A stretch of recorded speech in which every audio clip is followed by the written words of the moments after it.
about to, because we're heading for round 12 of Grand Prix Indianapolis 2012.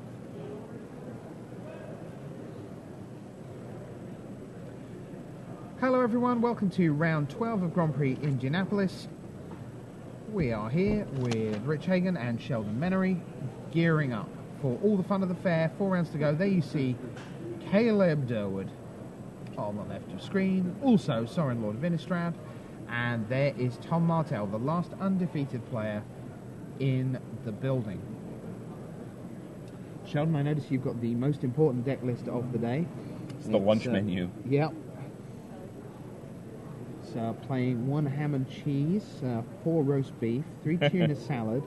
There's a sideboard of double provolone, which I'm pretty certain I butchered as a phrase. Sorry about that. Double provolone. Is that what it's called? What is it technically? Or is that what how you would pronounce it? How would you pronounce it? It does say double provolone. Oh, okay, so it is provolone.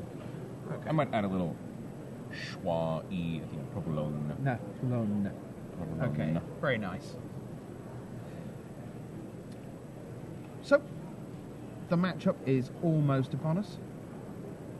Looks like Caleb's going straight into shuffle mode. Tom Martell sees... Ooh, it looks like that's a slightly odd hand as well. Looks like he's got double Force of Will, Ponder, a Thoughtseize, 3 land. I guess that seems reasonable.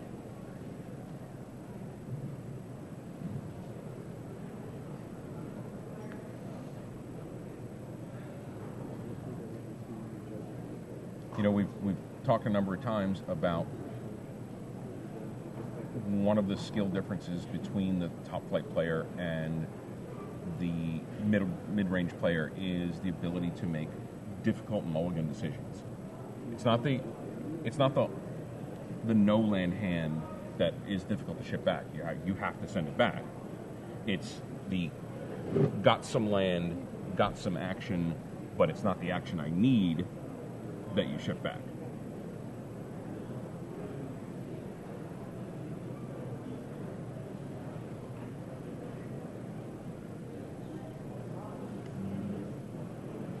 It's got a fetch land and a wasteland.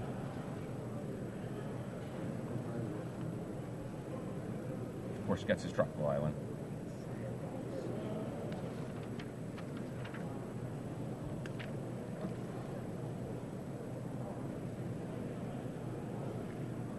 And we're off, as you say. With Nimble Mongoose quickly onto the battlefield, with 1/7 of the way to being a 3/3 threat.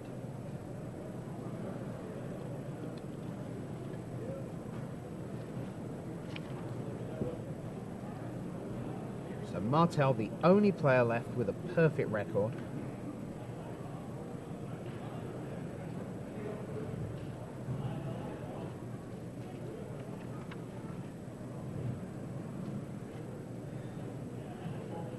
And the only player who is undefeated since David Ochoa has lost one of his opening 2 today.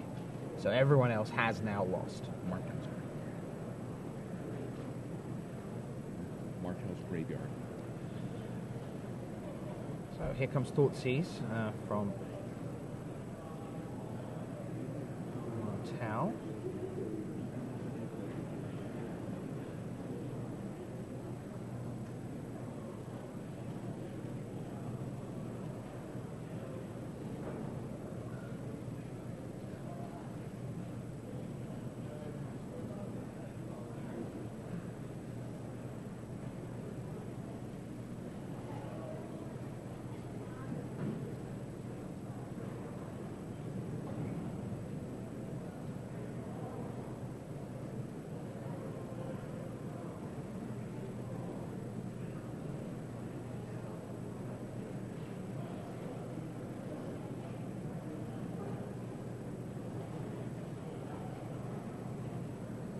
Sure what the long delay here for Caleb Durward is.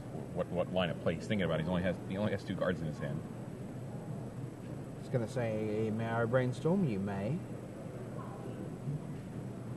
So it's going to be Scavenging Ooze. Card we haven't seen yet. No, I saw on a couple of the top tables people doing things various with it. Well, I mean, we saw it yesterday. I think in around with Rashad. We saw because Sam Black, or was it Reed Duke? It was Reed Duke against Caleb. Busy playing with Relica Progenitus, and one turn after another, gradually emptying Caleb's graveyard, and then Caleb's version of graveyard emptying was Scavenging Ooze. Get rid of your creature, make it bigger. Get rid of your creature, make it bigger. Get rid of the rest of your graveyard. Turn Termaglyph down, and yeah, it seems like a pretty saucy card. Out of the Commander precons, yeah.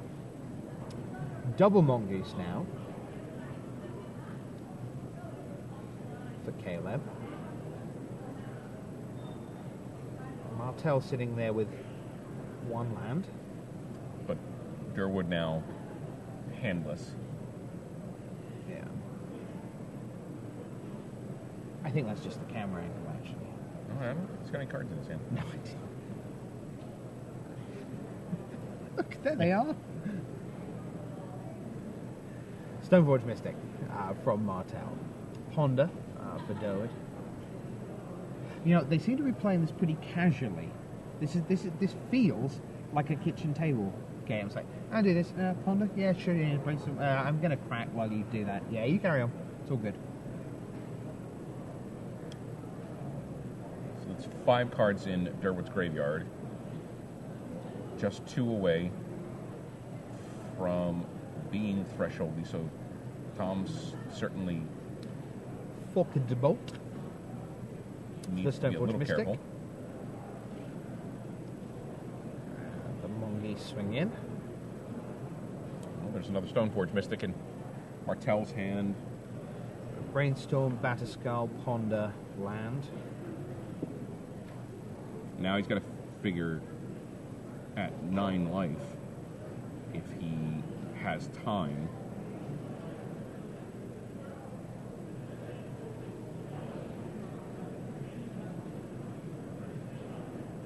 To brainstorm, or he has to run the Mystic out there. I think the GTA is the other equipment that's left in his library. Thing is, he has to assume, I mean, Caleb's out of cards, but there aren't that many cards that Caleb can't turn on Threshold with next turn, because it's at 6. So any kind of fetch land does it. Yes, another creature doesn't. Any direct damage does. Yeah. I think for your Martell, you have to assume that they're going to be 3/3 next turn. And it goes with the Stoneforge Mystic plan. He's got to go get the GTA. Sure, it's in there somewhere. There it is.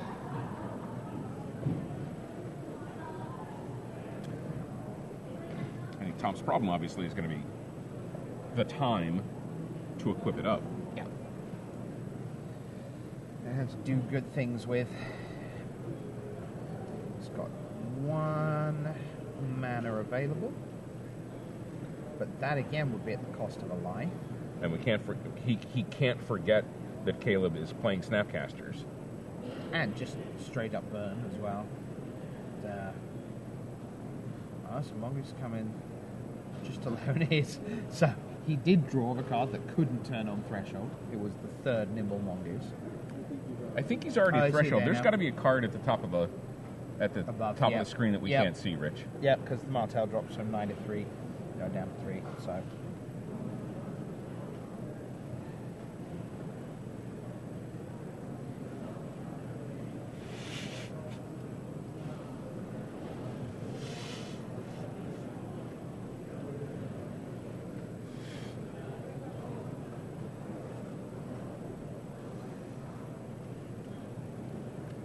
Tom's probably out of options here.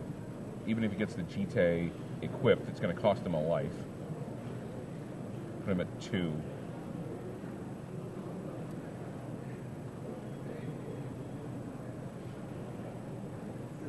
What Scour? Just one of those in the main deck for Caleb. Force of Will and Delver hit the graveyard.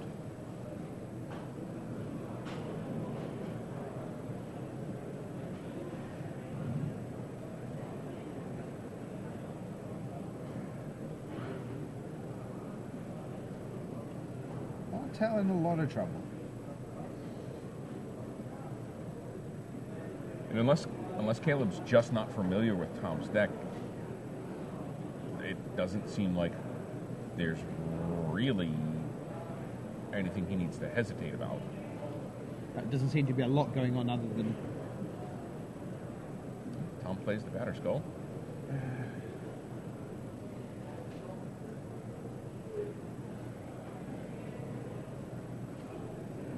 That's the thing, it comes out as a 4/4, it's lifelink.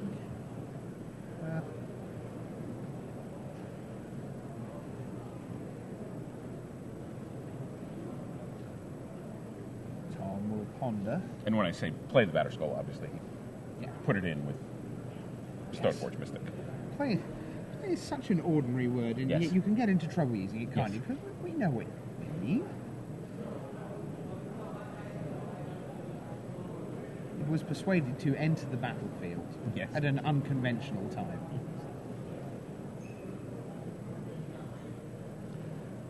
Super Judge James Elliott walking by our booth, giving us a wave, enjoying one of the fine pork products from the concession stand. I like the cowboy hat. That's a hat I could get behind. I'd wear that in the booth. One of these Richard Miller understated affairs. So back we go to Caleb Durward, who's 17-3 up With in terms of life. lightning bolt that he's just drawn. Ooh. Now, as it happens, Tom has a straightforward answer to that in the form of counter spell. But he's going to have to be careful. He's got 3 mana. He could brainstorm and leave counter spell up. I don't think he can leave counterspell up. Ah, because it's a swamp. Just a straight swamp. So actual mana issues, which makes a change. So there's Jitty, and here's the response. I'd like to lightning bolt you. At which point, Martell really has to simply go brainstorm, crack that, brainstorm, find force of will and a blue card. Otherwise, I'm dead. Right. I believe is the approximate steps of the game here. Well, he has a marginally better chance than he would have done since he's now fetching another land out of his deck. Thins it, gives him just that fractional extra percentage chance of drawing the force and the blue card he needs off the brainstorm that he's about to play. Big moment here.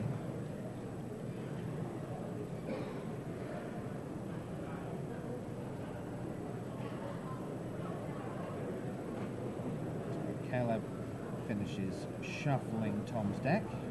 Game 2, we're gonna make sure that we can get the report from the judge that's there when threshold gets turned on. It looks like we can't see the top of the board. Yeah.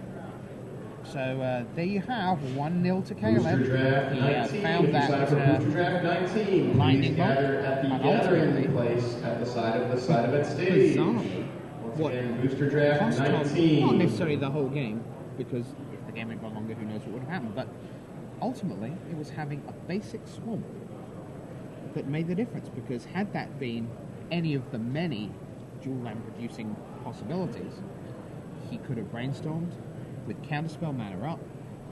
He announces brainstorm, Caleb goes, here's my lightning bolt. Tom just straightforwardly casts the remaining 2 blue that he's got available for proper counterspell, and on he goes. But as it was, that play, as you spotted, wasn't open to him because of the mana distribution he had, at which point he has to go down a different route, and the different route leaves him vulnerable to the lightning bolt, and brainstorm did not save him. What's up? It's like the judge may have been nodding a little bit. Oh. In agreement. No, not that kind of nodding. Catching a well-deserved moments of rest while the sideboarding's going on. I understand. His focus got to be sharp for the match. Oh, yes. So, You sign up for Commander number 1. Let's bring you some Commander number scores. 1, please come to Scores the on the side of doors. stage. Currently, Tom Martell here Also, 1-0 we're looking down. for Matthew Is Alves and Michael 11 Nunez. and 0. Michael. There you see him, the only undefeated player left in the building. And then your 10 and 2s, Caleb Durward, Pascal Maynard, Jason Ford. Maynard and Ford going at it at 10 and 1. Then you've got Vivek Soy, Garrett Young, Colin Chilbert, who we saw on camera yesterday, up against one of the undefeateds overnight, Steve Rubin. They're at 10 and 1. Then you've got Michael Byrne at 10 and 1 against Paul Boer. And then the last 10 and 1 is Timothy Jansen. He's paired down against one of the draw players, Andrew Steckley. Quite a few draw players, the 6 on 28 points all in all. Bernard Wen plays Alex Olsen. Kenny Castro against Rob Doherty. I don't keep mentioning Rob Doherty, but basically as soon as you put him in a match with anyone even vaguely recognizable, it's a good match to watch. He had Matthias Hunt last round. He's got Kenny Castor this round.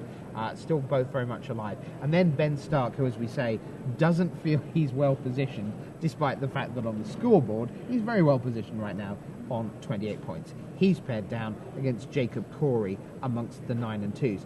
The 9 and 2s go, by the way, all the way down to table 28, where Mark Sun is playing Alex Hatfield.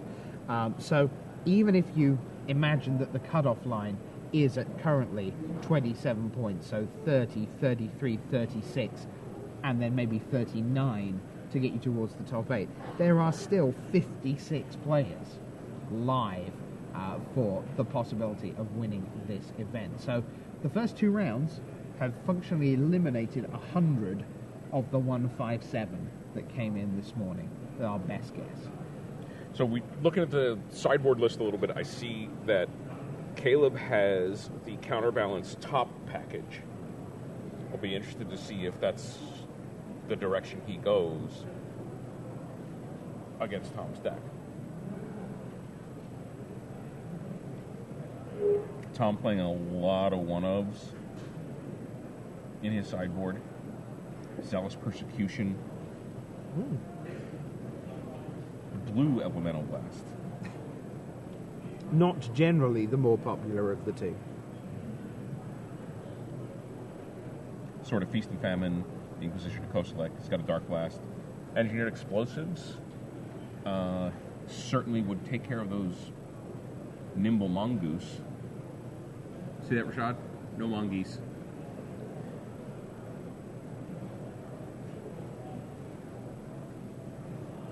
So we see Jitty, Brainstorm in Martell's hand in his opening. Grip.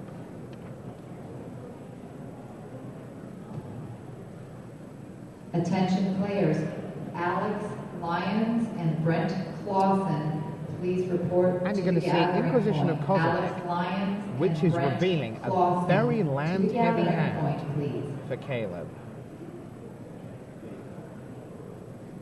And knowing that for Tom, seeing the wasteland there in Caleb's hand puts him in a spot where he's not going to necessarily get blown out by not knowing that it's there. You know, his second land drop, or he might fetch for what he might fetch for is a basic land.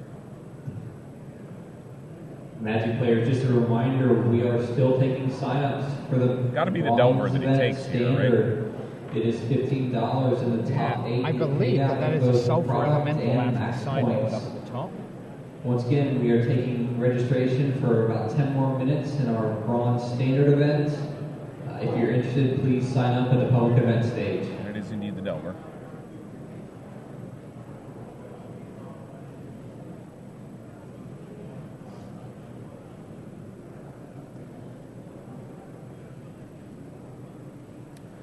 Sulfur Elemental, the 3/2 flash. Split second. White creatures get +1/-1. But we see that Caleb peeled another Delver anyway.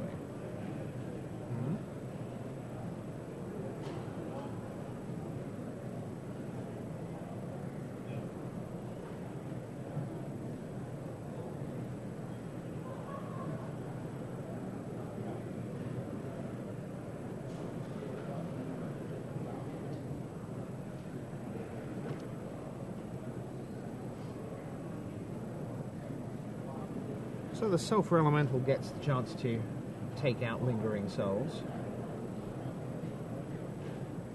It's just all white creatures, +1, -1 for the Sulphur Elemental.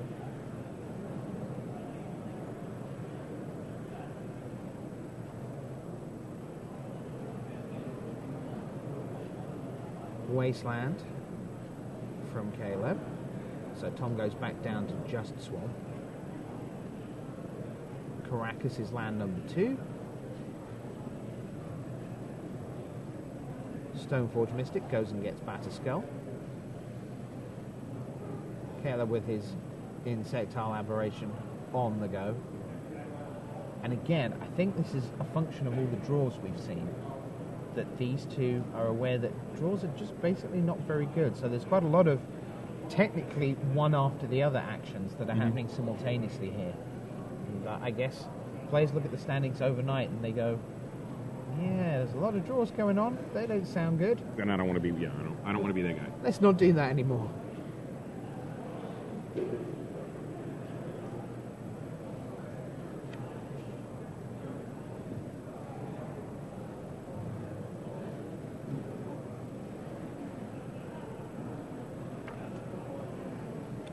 Stoneforge Mystic gets bolted.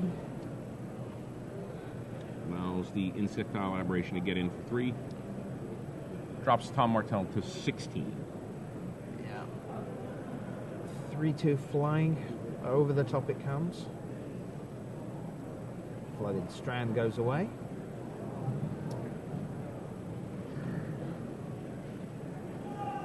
And there's Island.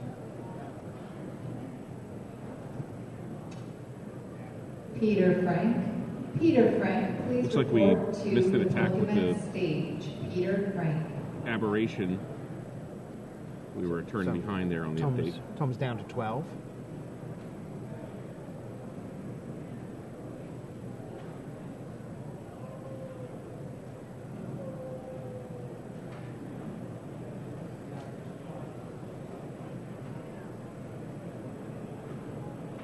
Tom's got a lot of business going on here. I mean, he drew a Snapcaster. He's got a Batterskull, Jitte, Inquisition, Snapcaster, Thoughtseize land. But he needs to. I mean, he needs to deal with that Insectile Aberration that's bashing him for 3 a turn. Caleb down to 1 card. I think your summary of not a lot of action is very fair in all things being equal.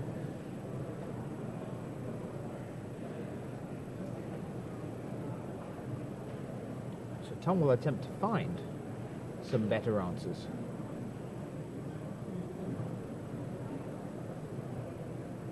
Caleb once again down to 1 card, but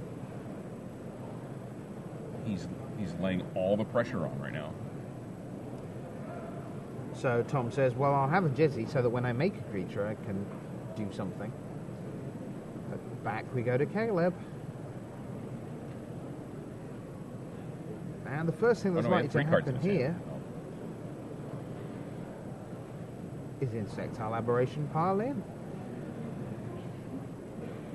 Into single figures for Martell.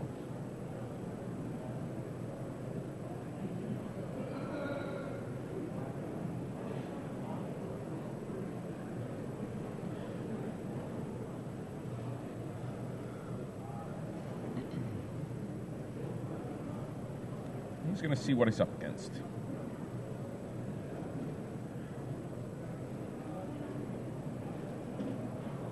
It's a stifle that he takes. Players in booster draft number 20 and legacy Winnabox number 7, please report to the gathering area. Booster draft number 20 and legacy Winnabox number 7 to the gathering area. Tom's going to look through his graveyard, plan out exactly what he wants to flash back when he eventually casts that Snapcaster Mage.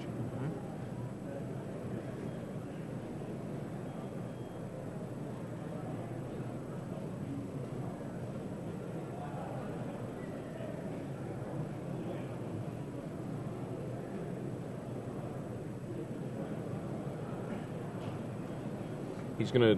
It's gonna be, if Tom can stabilize in this game, it's going to be when he's gonna do it right on the verge of being Yes. dead. He'll be using the full 19 of his bonus life. Yes.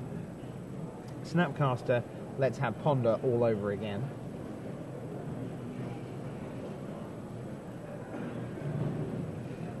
A Swords to Plowshares. That turns out to be quite a useful card against a creature that's beating you to death. Whether it will successfully resolve is another question. If you don't have it, you can't successfully resolve it. So, that's the first part of the plan for Tom.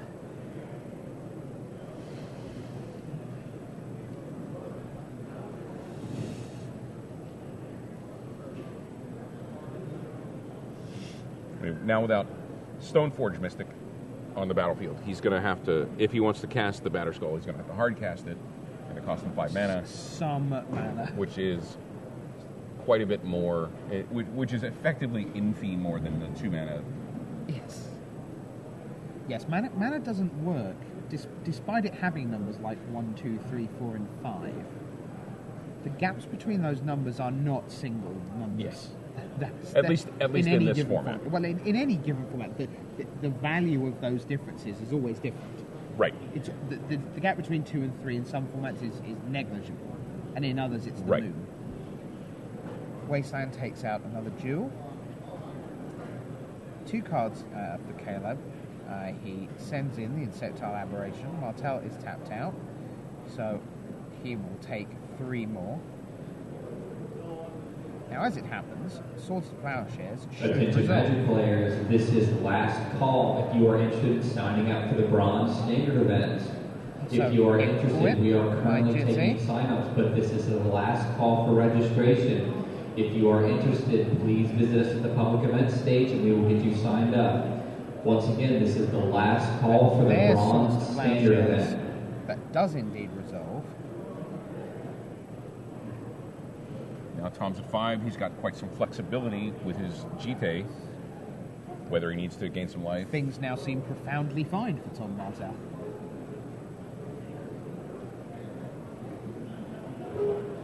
Yes. Counters on Jitsi. That's a Stifle. Oh, hurrah. Joshua Mosden, please report to the gathering point. Your booster draft is ready. Joshua Mosden. I'm imagining that was quite loud at home. It's quite loud here. Sorry about that.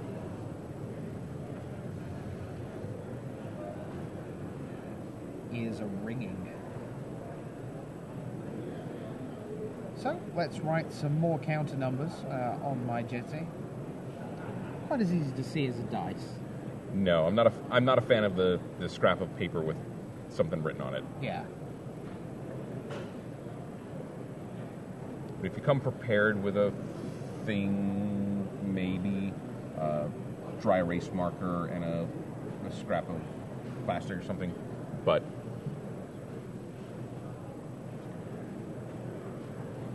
So Matt Costa is doing very nicely today. He was 6-0, then 7-2 overnight, said disappointed. But we talked this morning about win your first draft pod, as it were, of the day. That is something that Matt Costa has done. He has won all 3 so far today and is at 10-2 and on the warpath once again.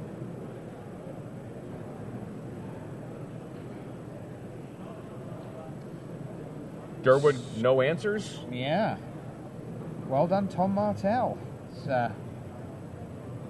Keeps on fighting and ties it up at 1-1. As predicted, he was basically down to the last of it. Yep. Before he stabilized that game. Another report out from the field. Our crack staff has given us the top 5 tables. We've got 2 rug, top 5 that don't include this table, by the way. Okay. That we're watching on camera here on GG's Live. 2 rug, 1 stone blade, 2 high tide. The Mavericks are falling back a little bit. Okay. Only 2 of them now. 1 dredge, a hive mind, and your favorite Belcher Oh, really? Up to the top 5 tables? has gotten into the To top 5 irritate tables. people 1 turn, brackets, 1 game at a time. Yes. The interesting story with Maverick, quite a lot of players who consider themselves legacy players said to me on Friday, said what you have to remember about Maverick is that people spend their time looking at results. It's a results-driven business. That's Sure. fine, I get that. Maverick puts up good results. Therefore, QED, Maverick is a good deck. However, the reason that Maverick does well is because it is the kind of deck that good players play well, and a lot of very good players naturally gravitate towards. Sure. Therefore, they have quite a good shot when you combine a deck that works well for good players with good players playing it. The results for Maverick are going to be good. And they went on to say that arguably Maverick itself is not that good a deck. That the 75 cards are not in and of themselves particularly exciting at Legacy. Right. And that the reasons you want to play Maverick are actually not that compelling unless you are One of those really good players. one of those really good players. And so it'll be interesting to see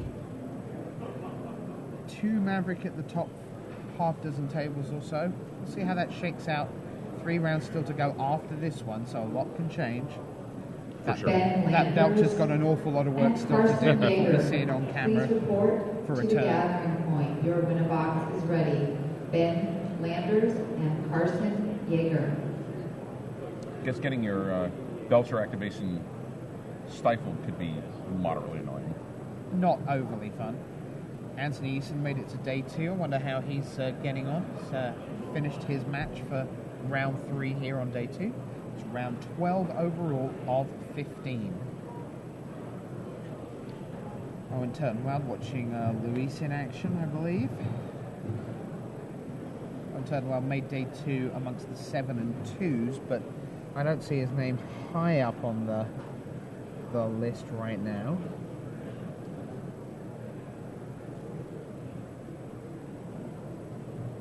Looks like he's further back down the field.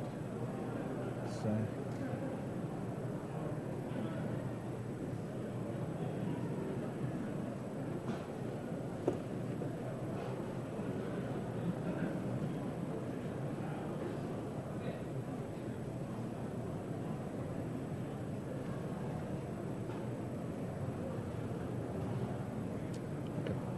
Two-lander for Durwood. Nope, Tom Martell is going to go to 6. In the Legacy winner box number 8. Legacy winner box number 8. Please report to the gathering area. Yeah, Turtenwald came into this at 8 and 3, as did Shuhei Nakamura, so pretty much we think that the X and 3s are in trouble. So amongst the players who can still win, amongst the 27s, the 9 and 2s, who are looking to stay well in contention. Max Tietz is there, Dan Jordan. Matthew Costa, we now know, is 10 and 2. Lewis Laskin, 9-2. LSU was playing Nathan Connor this round, accompanied by hysterical giggles from somebody upon announcement of that match. David Schaffman, 9-2. Ben Friedman, 9-2. Brandon Large as well is there. Curtis Drogan, we saw yesterday. Carl Dembinski, all in the 27 range. Joe Bernal against Trevor Brown, the top of those right now. And then Jacob Corey paired up against Ben Stark on 28. I think we got the high sign from Matt Costa as he walked away from his match. Yes, yeah, he is 10-2. Now Tom's going to 5. You hate to see this here. Reasonably resilient deck to mulligans, but you need your cards. You need able to play the game. Like you said earlier, though, Tom's got a couple matches to give at this point. The thing is, you mulligan to 4 here, let's say, you lose this game, that's half of your 2 matches to give. Yes. Right there, gone. 50% of your leeway, done. On the back of one bad mulligan run. That's why it's so tight.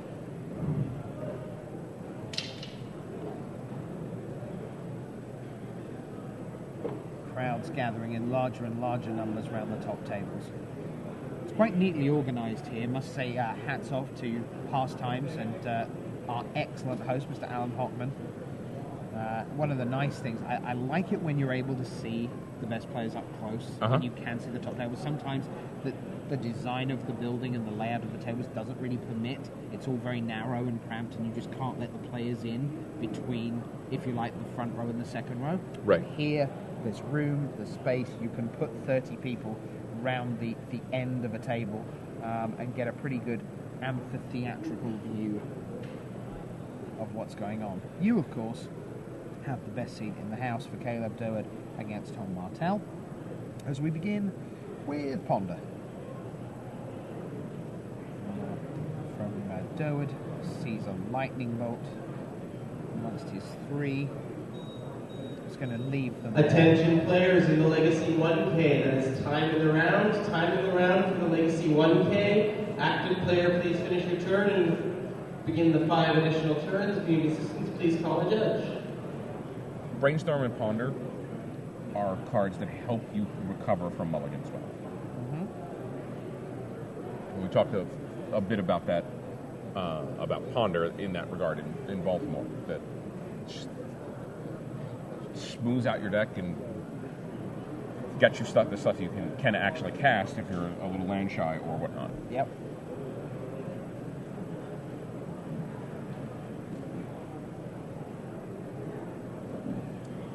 Looks like Caleb did side in Attention. the Sensei's Dividing You Top just came up package. to the public event stage, looking for a grocery bag of your cards. Please return to the public event stage. At least the top. I'm assuming the counterbalance came with it.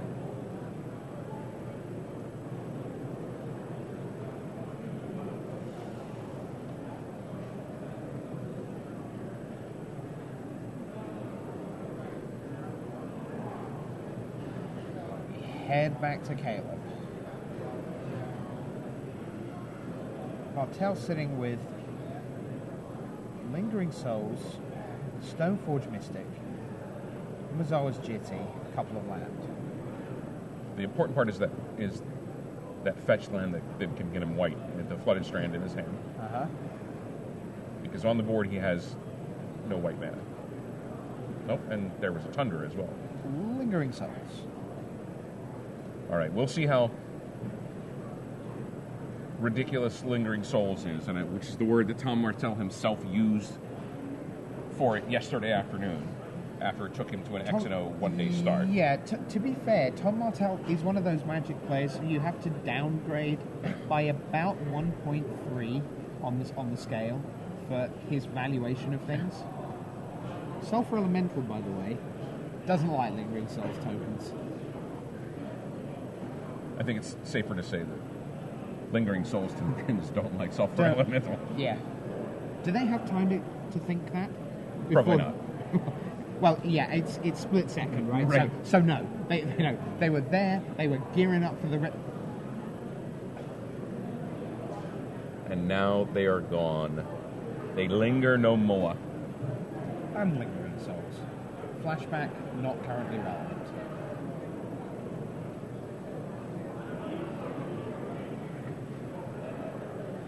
AJ Sucker is gone from the event, no longer in contention.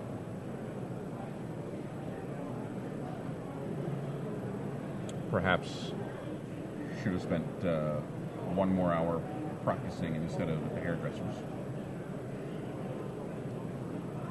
You might very well say that. I couldn't possibly comment, which is a quote, by the way. Not one you'll know, but very much a quote. Sulfuric Vortex comes down for Caleb. It's starting to look very rough for Tom Martell right now. Okay, calm down. I know you want to judge. It's all right. He'll be there momentarily.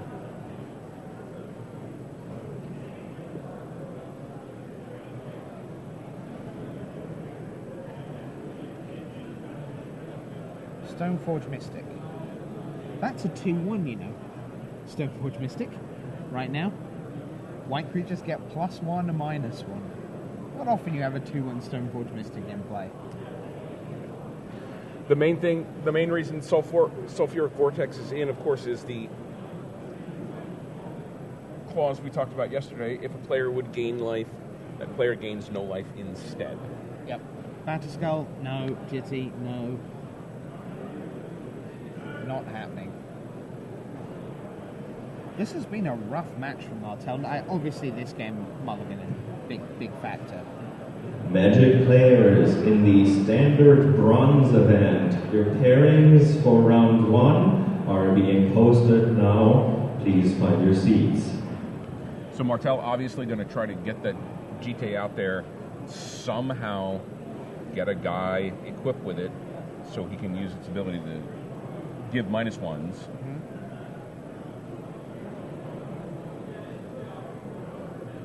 To the sulfur element.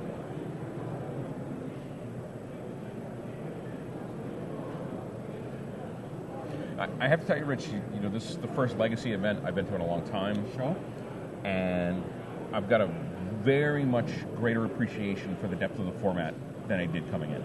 Right. My sort of jaded view was turn 2 combo decks and you know, stuff, and not a lot of play of the game. And you know, in these 12 rounds that we've seen, these 10 rounds that we've seen on camera, and the other 2 rounds, there is a lot of depth to the strategy of this format. Yeah. There is a lot of interaction and byplay, decision trees, the kind of things that make Magic a great game to play, also a great game to watch.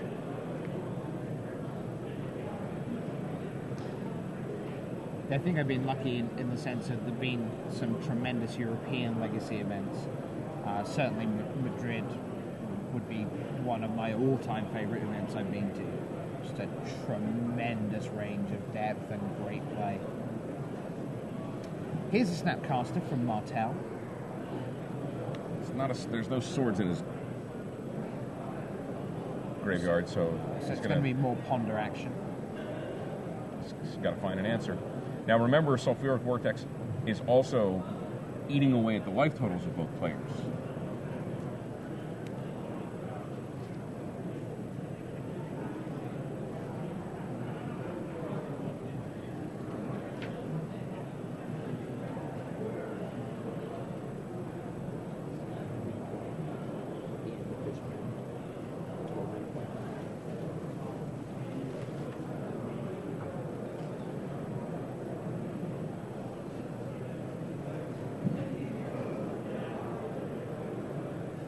Still looking pretty tight here for Tom Martell.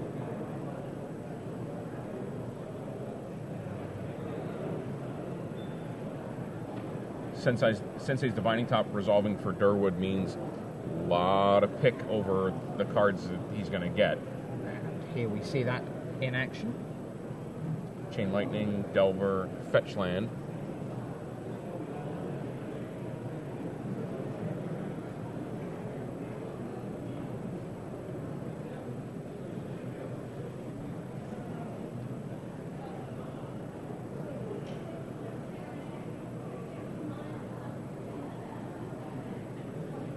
I'm going to kill the Snapcaster Mage. Yes, you are, says Martell. It's gone. And the Sulfur Elemental attacks.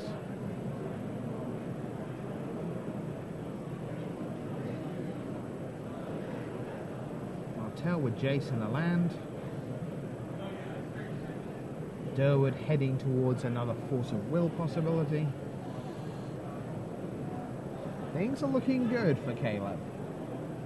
Yeah, I wouldn't necessarily call the Force of Will the nail in the coffin, but it's certainly, I think it's certainly the lid going on. Event. If you are registered and not yet at your seat, please make your way to the seat. We want to begin the event.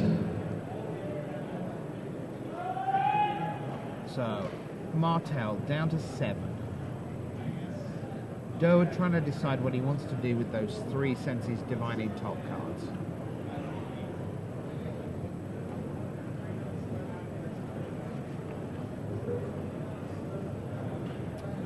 Sulfuric Vortex, Sulfur Elemental. Martell draws Tower of the Magistrate, which is a nice card, but one we've not really seen in play much this weekend so far. And it's certainly not going to help him now. A card that gives a creature protection from artifacts. Uh-huh. So we see Jace the Mind Sculptor, a very nice Japanese version of same card. And I guess this is just going to send Sulfur Elemental back, is it?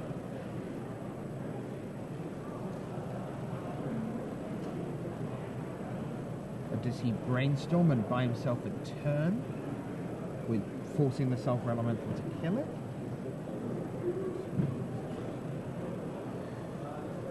Well, he's certainly in the tank about it. The fetch land that he would need if he brainstorms. Nathan Longbreak, if you are in the room, If he brainstorms into Sword Plowshares, Nathan Longbreak, it's going to cost them a life. It's going to cost them life to bring out a casting. So he's got to be wary of that and the Sulfuric Vortex. There's the hand. Yeah. No way out for Martell, and Caleb Durward finally becomes the player to defeat Tom Martell.